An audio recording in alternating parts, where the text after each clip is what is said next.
やあ皆さん、私は田舎町の小さな映画館、これまでたくさんの映画を上映してきた。そんな中でいくつか紹介していこう。今日紹介するのは1985年ロバート・ゼメキス監督の大ヒット作バック・トゥ・ザ・フューチャー。89年のパート2、90年のパート3も合わせて紹介しよう。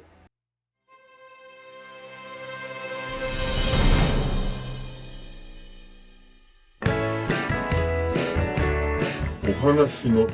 発点となる舞台は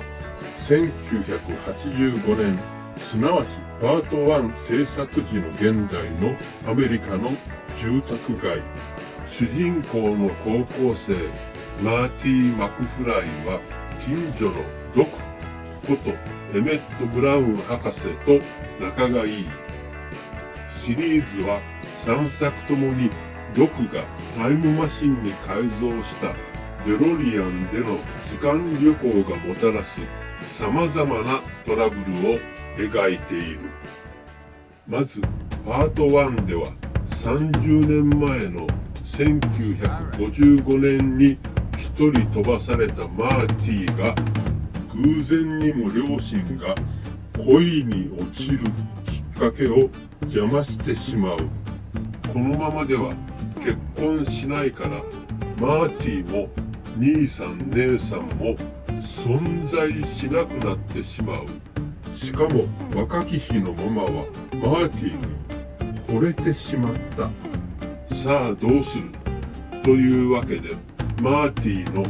両親結びつけ作戦がお話のメインになる一方、タイムマシン燃料が切れてしまったデロリアンで何とかして85年に帰るための計画が描かれる。パート2はマーティが自分の息子を助けるため30年後に飛ぶところから始まる。当時は未来だった2015年の描写が興味深い。息子を助けること自体は最初の方で解決する。問題はそこからだ。二人が85年に戻ると街は見る影もなく荒れ果てていた。なぜか。実は2015年にいた時に街の乱暴者のビフがこっそりデロリアンに盗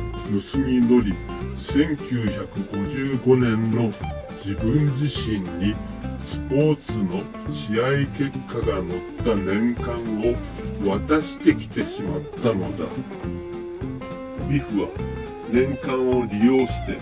次々とスポーツ賭博に勝って大金持ちになり、85年にはすっかり街を支配。金と暴力に牛耳られた暗黒世界が出現していた。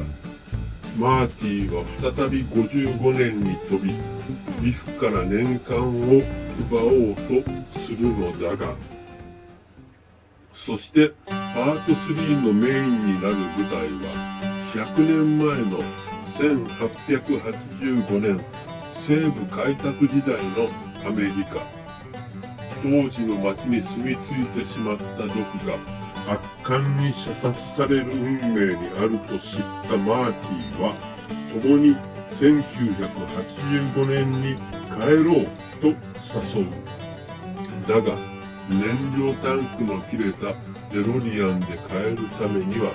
とんでもない計画を成功させる必要があった。主人公のマーティを演じるマイケル・ J・フォックスは第一作公開時、実はすでに24歳。テレビドラマファミリータイズで人気者ではあったが、このシリーズで世界的なスターとなり、いくつもの主演映画が撮られた。1998年パーキンソン病を公表。その後も病と戦いながらスチュワート・リトルシリーズの声優など意欲的に活動を続けている。毒薬のクリストファー・ロイドは映画だけでなく舞台やテレビで幅広く活動を続けている。ゼメキス監督と組んだロジャー・ラビットや2016年のI'm Not Serial Killer などで悪役をこなす名優だ。他にも印象的な役者を紹介していくと時間がいくらあっても足りないが、絶対に欠かせないのがマーティの母ロレイン役のリー・トンプソン。パート1で若い頃のロレインが未来の息子にそれとは知らずのぼせる感じがもう傑作で、おかしいだけではなくこれはまずいとマーティを追い詰めるサスペンスにもなっている。老けメイクでの母ぶりもいい。パート2ではびっくりするようないでたちで登場するし、3での牧場の若奥さんぶりも魅力的だ。なお彼女、私生活ではプリティ・イン・ピンク、恋人たちの街角や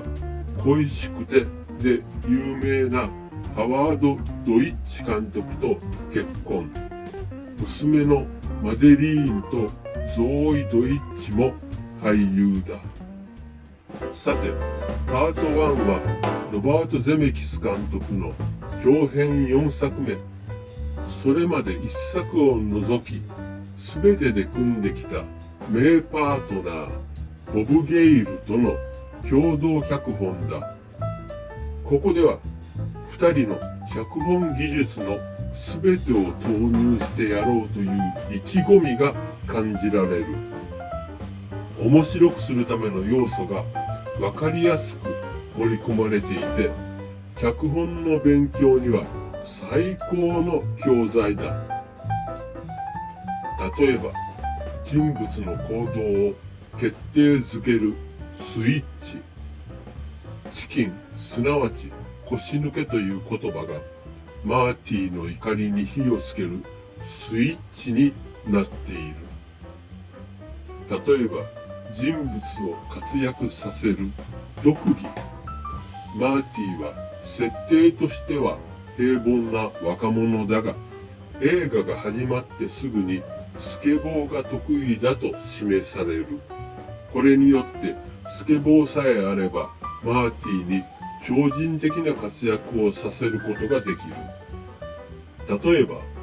人物の人生を左右するたった一度のアタック。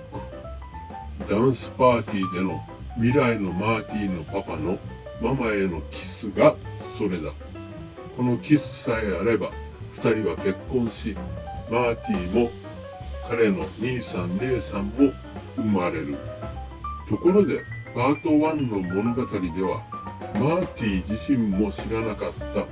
たたった一度のアタックがパパの運命を左右する。アタック、すなわち攻撃、パンチ。たった一発のパンチが全てを変えるのだ。他にも絶対に失敗できない計画とその実行、正体を隠しての行動などの要素が盛り込まれており、ボブ・ゲイル単独執筆といってもゼメキスのアイデアもいろいろ入っているであろうパート2では、スポーツ年間、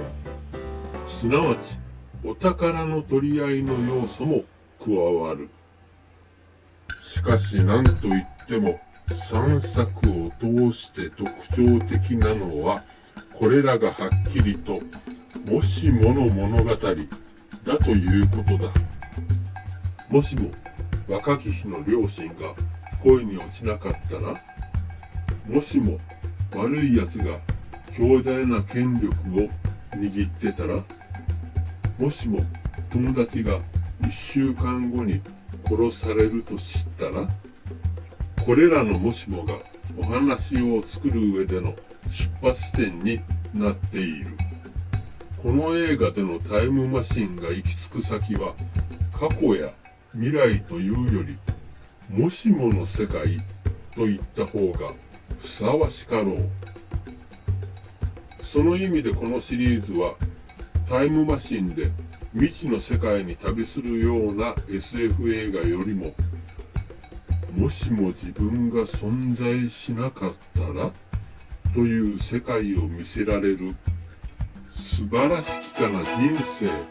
に近いと言えよう。巨匠フランク・キャプラ監督が1946年に発表した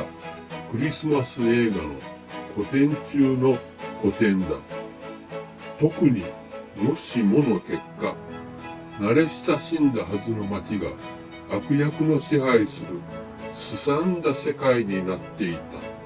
という展開はパート2がそっくりだ。そしてキャプラの映画同様、ヒューマニズムと人生参加が